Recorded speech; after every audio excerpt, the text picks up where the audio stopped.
It's that Tyll. Now that you tuned them in, you know what I mean. People call him up, discussing every scene. Love him or hate him, he's gonna have his say. He's gonna speak his mind each and every day. It's the Ed Tyll Show. It's the Ed Tyll Show. Come on, everybody. It's that Tyll.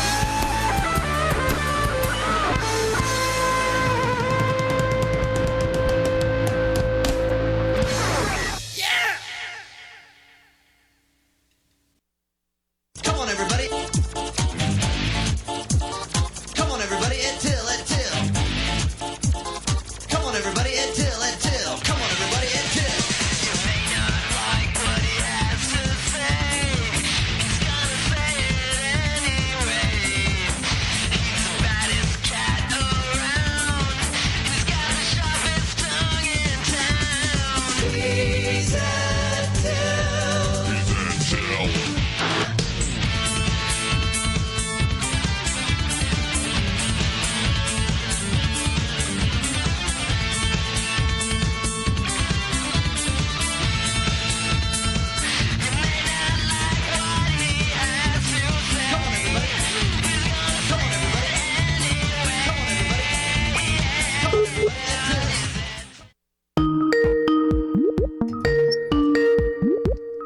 Oh my God, do you love that magic sound?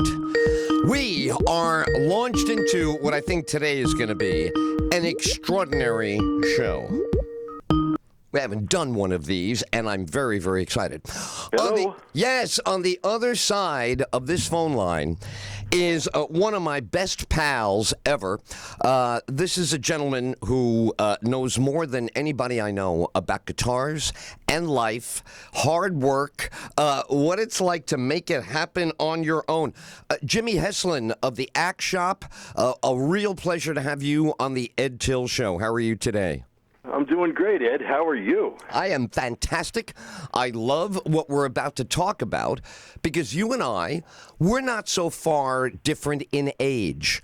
We grew up in an era of rock and roll, and it was the advent of all of the hard partying that the 80s and the 90s would make it their reputation on. But we were, in fact, the pioneers, and this club welcomed musicians like you, people like me that loved the nightlife and were starting a media career. It was just an exciting thing to do, going to the fore and aft. So what's your first memory of this place that we're going to talk about on the show today? Well, I don't know, the first time you walk into that, the fore and aft was decorated as it sounds.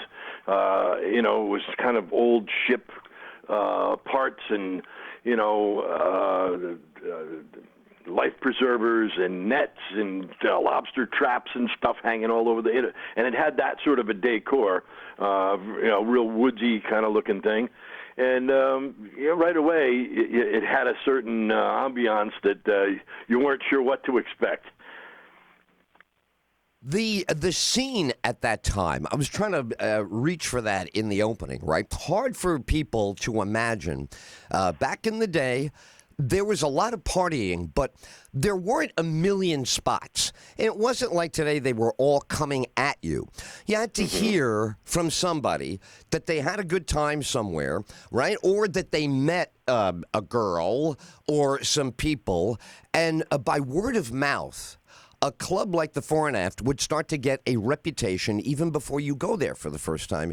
Yeah, absolutely. Absolutely. It was definitely a meeting spot, and although the bands drew, according to how they played and what music they played and so forth, maybe a slightly different crowd, most of the crowd would go for whomever was playing. Because there was always, every band that played there was a quality band. They didn't have any beginners, put it that way. So always good entertainment, and it was definitely a big meeting spot. And of course, in those days, everybody did drink specials. And if we look back at some of the flyers and stuff, and you think to yourself, how could they have done nickel beers? Right. That was a phrase once upon a time, nickel beers. What kind of cover charges were prevalent in those days? That depended on the group that was playing that night. There was a certain tier of higher echelon bands that would probably get, I don't know, $3 or something maybe. I don't think it was much more than that. It might have been $5. I don't know, but things haven't changed too terribly much as far as that goes. Nowadays most bands don't get a cover at all. But they were many nights were free admission, and some sort of a special or a ladies' night, or so many of this for that, shots for for $1, or this kind of stuff. So there was always something going on every single night. In addition to whomever was playing, there was a special too. Now, throughout the show today, we're going to be talking about Saturday, September the 28th, which is the Fore and Aft Benefit Classic Rock Concert and Festival, returning to Danbury's Ives. Am I saying that right? Is it Eves or Ives? Ives. Is Ives. Ives Concert Park, yeah. There you go. Now, this is also harkens back to the day.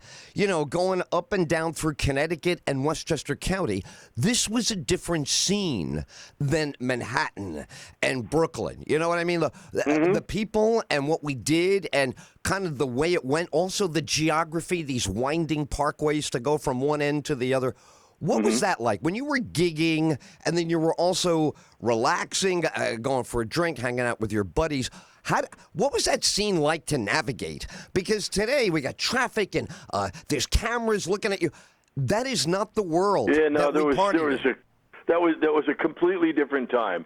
You had to really, really work hard to get a DWI in those days. It just wasn't the focus. And it was just a whole different time. So, I know people that had all kinds of stunts with automobiles, right, driving completely off the parkway, yes, through stone walls, and the cops would get there and say, "How can we help you get home?" That's not, right. Step into the back of the car. So it was a little bit different time, that's for sure. Once upon a time. Love it. Now, you mentioned this, and I want to go into it a little bit because you were in a very successful band at the time, and you did say music at that time, it was just done well. People, Rat Race Choir was out there. You guys are out there. We're talking real big talent, excellent bands. What was that like being a player? Did you feel competition? Were you on yourself to I got to get this just right because the guys from another band might see me and we're all, trying to do just right? I would say there was a friendly competition to it, sure. But definitely not a jealous competition because everybody sort of staked out their own territory.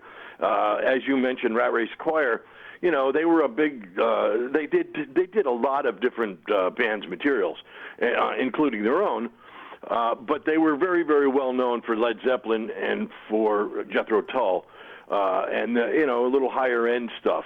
Not every single band could pull off the things that they were able to pull off.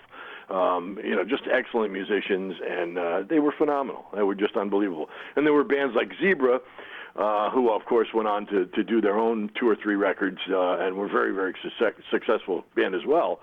In those days, they did a lot of Zeppelin, and they did a lot of Beatles, and they covered, these songs. You would stand and listen in the Fore and Aft to these bands play, and it was like hearing the actual band live. That was the experience for me. See, again, you're a musician, Pat, all you guys play. But for those who were, just taking it all in, it was pretty amazing to realize, wow, I'm listening to the third Zeppelin album, and they're playing this note for note. Or pretty much so, yes. Yeah, and it was kind of scary because it was at a point where I hadn't seen, none of us really were running to those big concerts yet, but this was our window, like into this music. Yeah, it was we took it very seriously. That was my next question, though. Were you guys on stage, maybe not as like progressive rock, hard rock? It brought out all these serious young dudes. Yeah, give me a Jack Daniels, and then they have a look on their face while they're watching a song, and it's a serious endeavor almost. Half the room was not like that. Half the room was looking at pretty girls, laughing, telling jokes. What was it on your side of the microphone on a packed night? Crowd is going wild. How are you guys feeling up there? We just went. We were having fun, right? And if the band was having fun, then usually the crowd was having fun. We didn't take it too seriously. It wasn't really a rock star thing. It was just right. You guys weren't like that. Played in these bands all just they did it because they did it. That's what you know what I mean. That was a calling for many guys. Of course, that I know. My circle of people has always been the musicians and the players and the people in the road crews and sound guys and all the guys that are involved in that business. And it was serious. Don't get me wrong, but it was fun for us. We were out. We would go out on Tuesday and come back on Sunday. So every week. That's the life, right? That's the show we did business 5, week. sometimes 6 nights a week. Right. And the bands that we're mentioning, some of the upper echelon, if you will, for the tri-state area, were Zebra and Rat Race Choir and Twisted Sister, and the list goes on and on and on. And we all basically played a series of clubs through an agency called Creative Talent out of New Rochelle, and that was a guy named Kevin Brenner.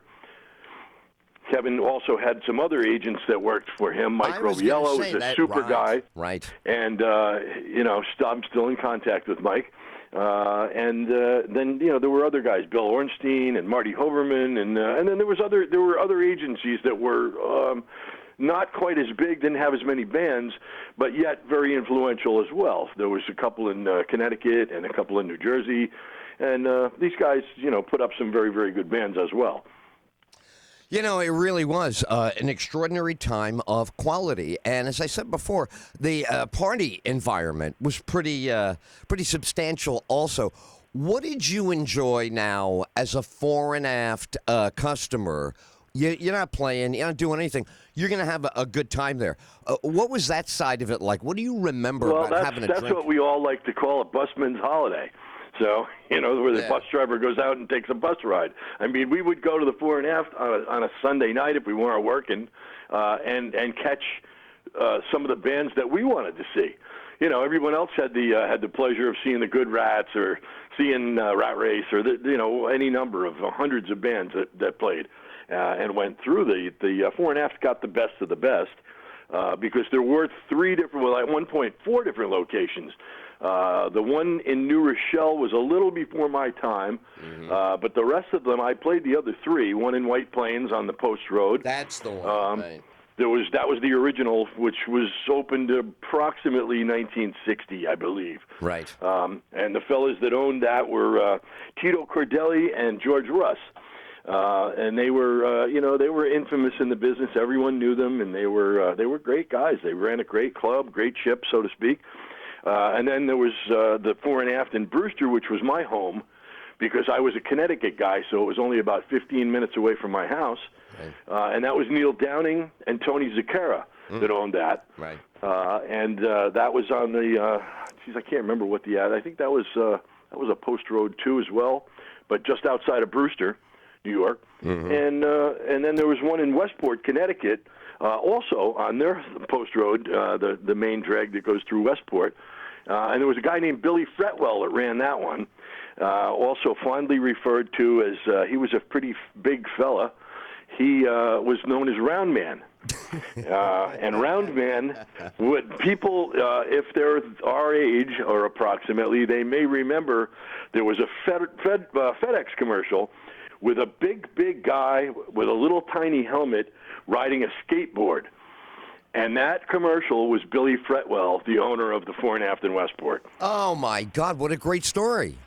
So he was, we had sometimes, what would probably borderline on too much fun. I remember one night playing at the Fore and Aft in Westport, And I don't know, about midnight or something, it started snowing. And, of course, we had a 45-minute ride back to our home base in Danbury, and it was all uphill in one direction. So we decided to play football in the parking lot with the bouncers and the band. And, of course, we didn't have a football, so we used Heineken bottles. Oh, there we go. See, this is what I'm talking about. Right, this is what I remember from the 70s, right? Yeah, so this was, the partying in the 80s and the 90s, that was sort of like amateur hour. You right, know? right, exactly. The stuff You in guys, the 70s was pretty hardcore. Yeah, you guys wrote the book but up it was there. a different time. It was easier. No one, you know what I mean? Nobody was getting in trouble, and nobody was really causing trouble. So Right. there wasn't as much... it wasn't as tight. It wasn't as whatever. Yeah, exactly. It's all wound up today. It's all systematized. So now here's another moment I'm going to try to recapture, right? It's a Saturday night. It's last call at the fore and aft. When you see that place empty out, and you're also from the vantage point of a guy who has run a successful club, what do you love most about that club? What did they really do right? And you could probably... Okay, so yeah. You asked the question, so here's the answer. The fore and aft in Brewster, they had, of course, all these clubs had fairly good-sized guys that were their security, fondly referred to as bouncers. And the fore and aft, when they did last call, there was about a 20-minute thing, and then everything had to come off the bar. They would literally get 3-foot push brooms, and they would line up about 5 or 6 of them across the dance floor, and they would sweep the bottles and the people out towards the door. Every single night, done the same way. And I believe the expression was, you don't have to go home, but you can't stay here. That's it. That's it. It was. They put it into that song, right? Don't those kids have a song about closing time? Absolutely. Could very well be. There is where it originally happened. Jimmy, So, yeah. does it feel like all those decades, or are you like me? Every once in a while you go, wow, that really wasn't that long ago, even though the calendar says it was. Yeah, some days it does, and you know how that works, right? Some days it seems like ancient history, and other days it doesn't seem like you could maybe reach out and still touch it. So we had a lot of fun, and I think the people that went to all those clubs that were the fore and afts, and of course all the other clubs that were similar to them, I think everybody had a lot of good times and a lot of good memories. We had a wonderful turnout last year. The numbers were just incredible.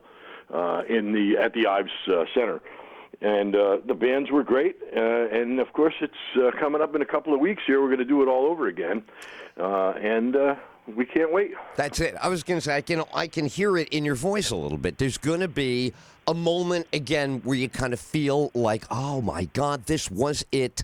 We really did some damage back then, and it was a lot of fun. Really. Yeah, was. well, we got to see. I got to see a lot of people that of course, you just you get out of circle. Sure. And suddenly, by doing this thing, and it's a great charity event to begin with, so it's a good cause, but it was a good reason to get all these people off the dime, off the couch, and get them all together in one spot. And it was really great to see some of the bands I haven't seen. Some of the guys. There was a guy that flew in from Florida for one of the bands, and I'm sure many other stories of guys that came in from all over the place to put these bands back together. I have an incredible list here. Founding members of the Alice Cooper $1 Billion Babies Band. God. Sure, yeah, that's Neil Smith and Dennis Dunaway and Michael Bruce. Unbelievable, right? All the original, all the fellas that are still available. And they play under $1 Billion Babies flag. And my good friend Rick Tedesco from the Guitar Hangar in Connecticut will be playing as the second guitar with them. Oh, man, this is going to be terrific. I was saying when I heard about them, I remember the tour from Alice Cooper, and I almost caught one of those plastic babies off the stage, Nassau Coliseum. Oh my God, it was like so long ago. Sure. Let me drop some other names here. First of all, Sapphire. Give me the bio on Sapphire. You guys form when, and you play a lot during what years? Well, the beginnings of Sapphire started back as far as 1968. We were kids, literally kids, and Jim Edelman, who's now unfortunately passed away, and Joe Edelman, his brother. Jim was the drummer, and Joe was the bass player, and I was the guitar player and singer. And we had we got together and started, the basement band. And it just kept going and going, and we started to play high school dances and middle schools and CYO and all these different things, and it eventually turned into Sapphire, which was probably in the mid '70s, and then it continued until the early '80s. Wow. That's a great era, a great time. And, I wanted to try to work in a minute or two here. That music, that era, are they hand in hand? Could it have been as much fun with different music? I don't think so. I don't think so either. I think, they reflect each other. Really, the music. Well, it's hard to separate the two. Put it that way. I wouldn't be able to. That's for sure. Exactly. And some of the bands that were just incredible. If you look at some of the people that were at Woodstock, and then just move forward, that next decade. It's just incredible. It really was. Yeah. It was an extraordinary time. You're also connected because of the act shop and what you do when you're not on stage. You see young kids getting their first guitar. Maybe they're going upstairs to see Brett and Pat taking a lesson or two. But you see that even though it wanes in popularity and games came out and all, it doesn't matter. There's still something really special about that rock and roll guitar. There's less of them, but there's still some that are very, very committed to it, and you can tell it still lights their fire. That's right. And guys like Jimmy Page and even Clapton recently reintroducing guitars, making guitars famous again. That whole thing, I remember that as a kid, right? That was part of that era. We looked at what guitar did they play, how did it sound, the pickups, all of that kind of stuff. Still, I think, inspiring to kids that they can make that happen on their own. You own that when you're up there, and you're still involved in that. I think that's great that you're still witnessing the birth. Yeah, I still like it, and I tell people, depending on the mood of the day, some days I just tell them I really, really like it. Other days I tell them I don't know anything else. I have to do this.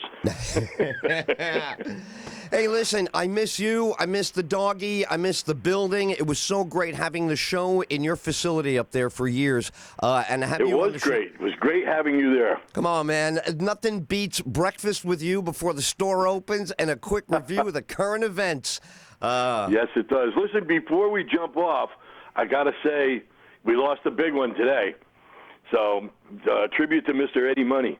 Oh, yeah. You know what? I didn't see that before we came on. And here it is, Friday the 13th. Wow. Don't you know?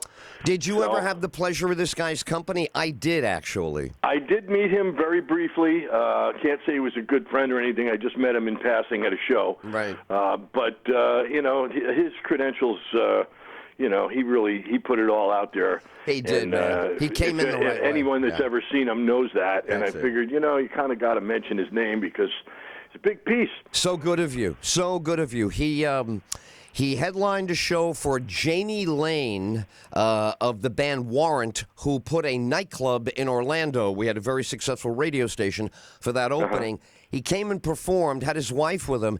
He was such good company. I really, I had to keep him company for about 10 minutes, just hang out. And he and the wife were telling the story so fast. And he also had that signature voice when he spoke. It wasn't just on stage. So, like a New York cop. That's right, he was. He was, and with the hands are flying. He's moving with every syllable. Absolutely. He's got the body English. So God love his soul today. All right, thank you for bringing that up. This is going to happen in a couple of weeks on the 28th. Do you have people you're personally looking forward to seeing? I mean, can you kind of see what's it's going to be like on this big anniversary benefit classic rock concert? Well, yeah, it's an interesting show. They've got a really nice lineup of bands. There's a couple that I don't know. But I'm sure that they'll be the same caliber. That's why they were put on the show. But years and years ago, decades ago, we opened up for Bonnie Parker, and she'll be on this show. I think we played with her, opened for her at Speaks out in Long Island, or maybe Hammerheads. I don't remember exactly. I haven't seen her in years and years. And looking forward to seeing that because she just rocks. Her and Denny Colt are just an amazing. It's the Bonnie Parker Band and Tang is the name of that, and it's just it's just a rock show. That's it. So I'm That's really what we looking love. forward to seeing that, and my good friend Stefan Marcello. Who is Pepe Marcello's son, is bringing the Good Rats. He sounds an awful lot like his dad. Wow. And it's just unbelievably cool to hear all of Pepe's songs done.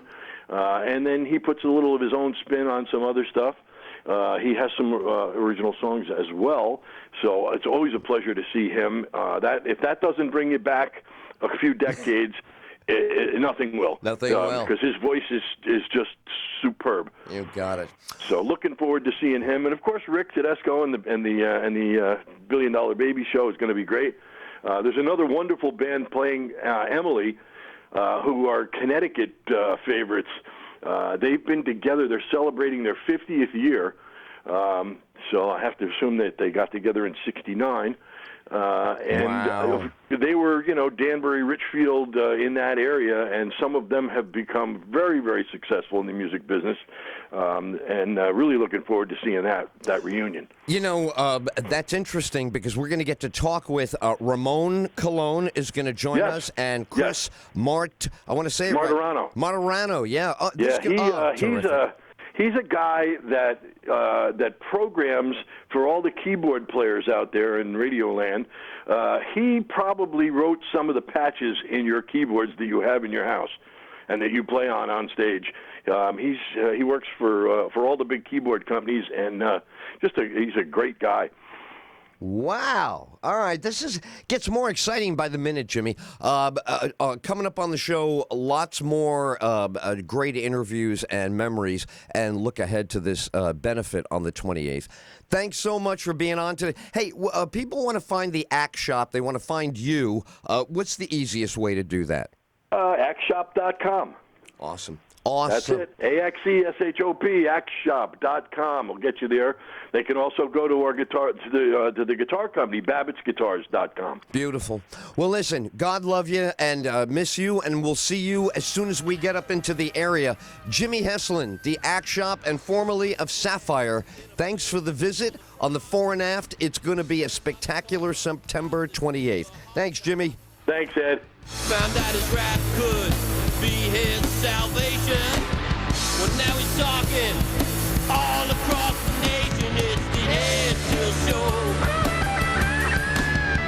It's the Ed Till Show. Come on, everybody. It's Ed Till. All right, still to come, as I mentioned to Jimmy, Ramon Colon of Emily. Emily Band's Chris Martirano is going to be with us.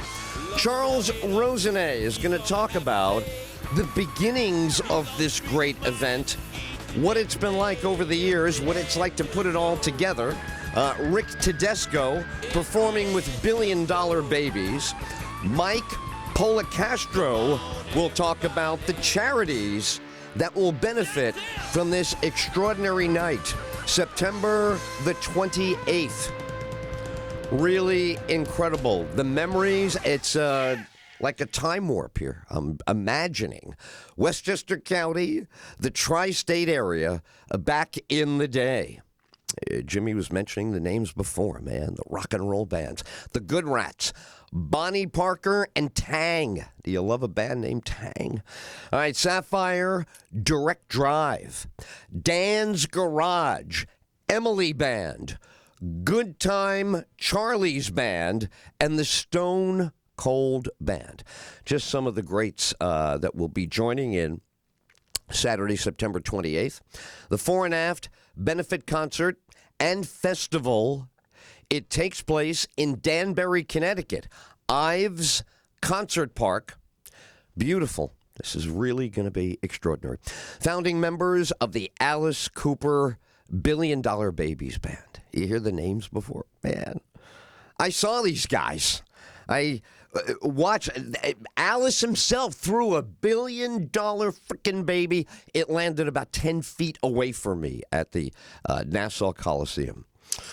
All right, so $1 Billion Babies will headline this incredible extravaganza. The All-Star Band, you heard the names before. Everybody knows these names, but you want to keep mentioning them to the new members of the public that are coming along, the kids. You want the kids to look these guys up. You want them to go watch YouTubes on what these guys have done, the trail that they've blazed. And now you got Billie Eilish and everybody else coming up on the other side of the age scale. All right, it's going to be great. Good Rats, Bonnie Parker and Tang I mentioned before. Direct Drive, Dan's Garage. It's going to be an incredible event. Very first Fore and Aft opened, Jimmy had it before, right on the cusp of 1960, technically in 1959. Brewster, Jimmy mentioned that before. White Plains, see, New Rochelle, that was our stomping ground. But the truth is, I was a tad young for the very, very beginning of all this stuff. So before I could drive, when I was still sneaking into bars and didn't have legal proof to get in, you would overhear these great stories. And the Fore and Aft was always mentioned. I mean, let's face it, there wasn't, let me tell you the story of the Fore and Aft. It was this blonde chick, she's beautiful. The band is playing Procol Harum, right? I got her 2 Cosmos. And she's like, you want to go out in the back? And I'm like, this is it. We're going to start making out. Yeah, those days. Those great, great days. My thanks to Jimmy Heslin at the Act Shop. We have a star-studded list of great guests today. I'll mention again to you who's coming up here. Gosh, I'm just so... I feel like I should grow my hair out, right? I feel like, I need to change into a 70s outfit. I had clothes. In those days, I wouldn't be caught dead in today, but I didn't care. Why would I care? I was having a good time. It was back in the day. Everybody was having a good time. It was rock and roll, man. Oh, yeah. So, Fore and Aft obviously was the place to be. Had the best local musicians of the rock world from the tri-state area, from Connecticut to Jersey and everywhere in between. After the unbelievable success of last year's event, by popular demand, the Fore and Aft Benefit Concert and Festival is back this year because they had, well, you heard Jimmy saying it, you go to one of these things, what do you want? You want another one? Oh, man, that was so much fun. Let's do that again. Come on, man. And then you throw in, we're going to raise money for a good cause. I'm going to tell you more about that. It's the other... I guess that's the karmic donation that a lot of us ought to make. Let's face it, the lives that we've led off and behind the scenes, right, off stage behind the scenes, everybody could benefit from doing a little benefit karma, tossing a little good in can't hurt the situation at all. Beautiful. All right, the Fore and Aft, this is going to be so good. Saturday, September 28th. Now, the doors open at noon. So I hope you have an air mattress or you have a sleeping bag in the car and bring fortifications for the entire day. This is going to go from doors opening at noon until 10 o'clock at night. An entertainment extravaganza.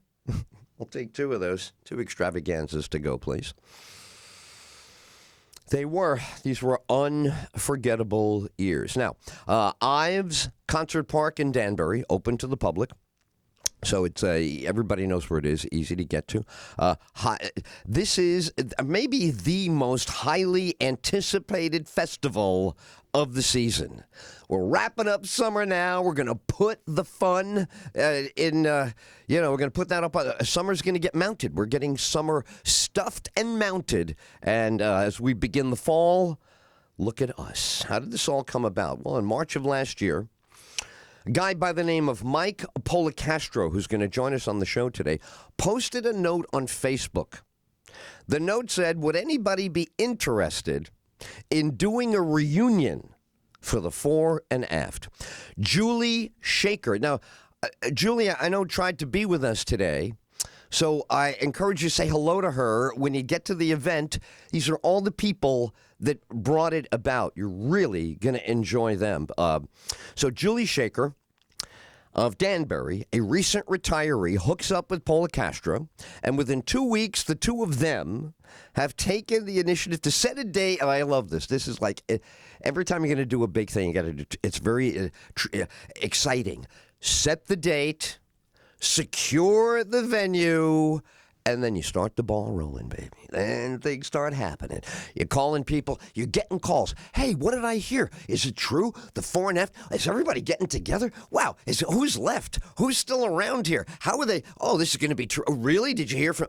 That is so much fun and exciting. So that's what happened. That's the sound of when it's organically right.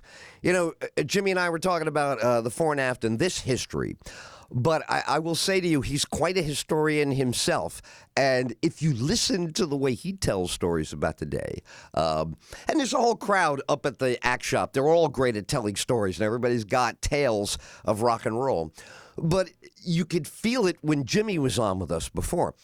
It's a very organic environment. The people that enjoy the fore and aft and have a great history and memories there, nobody was drawing maps, writing lists. Nobody was formally organizing anything back in the day. The organization where the bands were great. Here's the joint, and as I just said a moment ago, it's very exciting. Here's the date. Such and such a band, boom, on such and such a date. And for us, the kids, and I mean, you know, coming up in 15, 16 years old, the minute it was out somewhere, Glen Island Casino, fore and aft, the club and the band were mentioned, then you started to reverse engineer how you were going to do this. All right, so we'll go with Dino. He'll drive. We'll need money. We'll need to go get, whatever the accoutrement is going to be for the evening. We got to get our stuff together. Got to get our act together. And you make sure you get the money, the time. You set it aside on the calendar. And it never fails. It happens. It's always better than you thought. It's always like, oh, man, I thought we were leaving at like 12:30. We didn't get out of there till after 2. You say, wow, well, what was that? Well, we met these people who knew friends of ours, and they knew the band, and we decided to have another. Oh, my God, those were great days. The fore and aft, it is legendary still to this day. So the critical mass begins. People start making moves, making calls, organizing. And these two that started the original, they had never met before. They're like, on the Facebook going back and forth, connecting. But now they really have a thing. They've committed to a thing. And a dozen bands offer to play. Tech pros, to do a good show. Again, I don't want to bore you with the non-lead guitar solo side of rock and roll, but our good friend Steve at the Act Shop and many, many others behind the scenes know without good tech, the best band, Zeppelin reunion could suck. Cream reunions could have sucked. All the great things that, ever happened on a stage that sounded amazing. And in the early days, not everything sounded amazing, but the things that did. The reason are these dudes and chicks, the ones who are staring. They have flashlights, and they stare at stuff the whole show. They don't enjoy any power chords. They enjoy hearing that it's going well. That's what they want to know. Is that distortion correct? And how's the back of the room? And is it muddy? Is it crisp and clear? The technical people, baby, make that show enjoyable for you. That's their whole gig. So, everybody's volunteering. Everybody wants to be a part of this. Who would not? Especially with those kind of memories. When that DNA gets reawakened in your reptile brain, you're like, yeah, we're totally there. So, as I mentioned, the proceeds going to charity. And with Ives Concert Park in Danbury, Paula Castro and Shaker then enlisted another guest that we're going to talk to shortly, Charles F. Rosenet, who had promoted the very successful Danbury Fields Forever, Beatles music festivals at that venue. And I know these Danbury Fields Forever are great. I personally have not attended, but people rave on and on about the great times they've had there. So Charles's background is in Danbury Fields Forever Beatles music festivals, and now he has been enlisted to promote this event. And the event will benefit, let me name some of the good charities. For example, John W. Nick Foundation, Stephen Siller Tunnels to Towers Foundation, K9 First Responders, and Rock and Wrap It Up. I love it. It reminds me of the, what was that band? The Tough... Wrap it up. Yeah, anyway. The goal for 2019 was to... they're not involved. That was just me, being old. The goal for 2019 was to create the same amazing show, but with new bands. So it is fun, right? You have a great event, and you're like, oh, imagine if we had so-and-so. Imagine if these guys could have made it. Imagine if we could have put all of this on the stage with that. And that keeps it going every year. So now, new bands, new excitement for 2019. Oh, man, I love stuff like this. This is the great job they have. You just heard me mention the promoter, right? Charles, let me get this list here. Is it Charles H. Rosenet? I just said it a moment ago. Who's got a better job than a dude who puts on Charles F. Rosenet. Who's got a better gig than promoting shows like this? You get in the middle of those phone calls. Now, I know there's paperwork and everybody's got to do their thing and the checks can't bounce and deposits have to be in. I know that side of it. But you can't deny that being in the center of that whirlwind, giving approvals, changing specifications, hearing, people love to tell you when you agree to do something big like a show, people love to tell you what they can't do. They feel so powerful. They come into your office, they hit you in the hole and go, oh, by the way, that thing you wanted for the back of the stage, the thing with the water falling off, yeah, we can't do that. And you go, it was already approved. They said they had no, we checked with the water company, and there's always something you, as the single individual, you have to stop everything. You have to call say, hey, Bill, it's Joe. Yeah, listen, I got Charles on the line. I got Fred, Marianne. Everybody's on the line. It's about the thing, and the producer is the one. Okay, Marianne, thanks. Okay, you're going to get off the line. Who has to be there all the way through until the end. And then they say, yes, sir, the papers are here, and the documents are in. And then you, you look, and you say, oh, look, that's a signature. Oh, look, that's ink. Oh, yeah, that check. Then you exhale. Then the show happens. And you just cross every digit you have. That's something that you haven't thought of is not going to happen. That's all you're praying for. Oh, my God, I couldn't have thought of everything. So please, God, do not let some big, important thing that I forgot about and then when it's over and everybody is smiling and the venue is emptying and the parking lot looks like a ghost town and the last security guard is, driving off, there is this incredible feeling. I don't know, it's a field of dreams, build it and they will come. There's an incredible feeling. You gave people a good time, and they will remember it forever. And that's what this is. This is all about September 28th, where people literally 50, 40 years ago had so much fun that they want to get back together with the music and the vibes and the environment and celebrate how much fun we used to have raising money for great charity. Man, you can't do any better. The Ed Tyll Show on edtyll.com. We are proud to be a part of the September 28th Fore and Aft Benefit Concert Classic. We're coming back with more. Working class in a place they call the Bronx. Learned on the corner about the school of hard knocks. Found out his rap could be his salvation. Well, now he's talking all across the nation. It's the Ed Tyll Show. It's the Ed Tyll Show.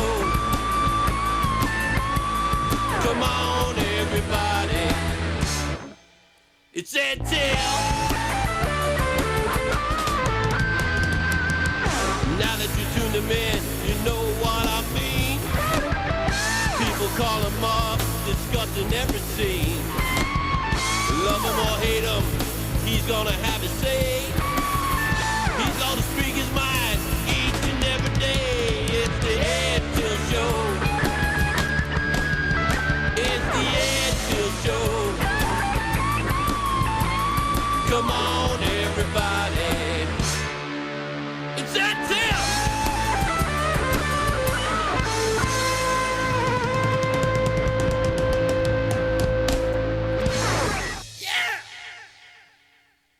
All right, what I'm going to do is I'm going to see if we can get a hold of, it looks like we might have missed Julie Shaker. I thought our first interview was at 12:15. We might have had a 12 noon. Let me try Julie. If she's there, we'll talk with her for a couple of minutes. But coming up next on schedule is Ramon Colon of Emily Band. Stand by. The Ed Tyll Show is celebrating the great Fore and Aft nightclub in Westchester County throughout the 70s and 80s. Just an extraordinary party venue. The best bands, the best music, the best people went to the Fore and Aft.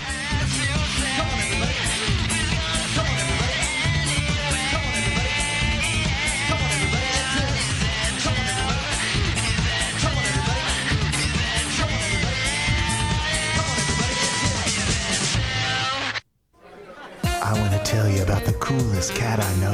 Yeah. They call him Ed Tyll. Groovy. You guys ready for some polysyllabic pontification? Come on, everybody to the Ed Tyll. Yeah, the Ed Tyll Show. Oh yeah. You may not like what he has to say, that Ed Tyll. Oh no. But he's gonna say it to you anyway. All right, let's see. I don't want to leave her hanging, but I really thought we started at 12:15. Julie Shaker. Hi, Julie Shaker. Hi, can you hear me? Oh, Julie, you sound terrific. It's Ed Tyll. We're live on the show, and my apologies for missing you at the very beginning of the program. Thank you for being on today. Oh, that's okay. Jimmy was a good one to start with. Oh, isn't he great? I mean, I'll listen to Jimmy tell stories anytime, anywhere about anything. So, tell. Mike has this idea. Actually, it's not even an idea. It's like a post on Facebook. Would anyone be interested? And so, it snuck in there. Why did it click with you immediately? Sounded like a great idea. I happened to go on the Facebook page at the time. Not sure why, but I saw his post, and I said, well, I'm getting ready to retire. Sure, I could use a hobby. We called each other and talked about it, and within 2 weeks, we had 11 bands booked, the Fore and Aft concert logo done. I mean, everything was just up and ready, and the bands were like jumping at us to perform. The technical, electrical, staging was done. The Ives Center was partially booked, and we had 3 charities. So we kicked some butt in 2 weeks. That is, I mean, I was telling that story before. It really is incredible. Anybody who's been around the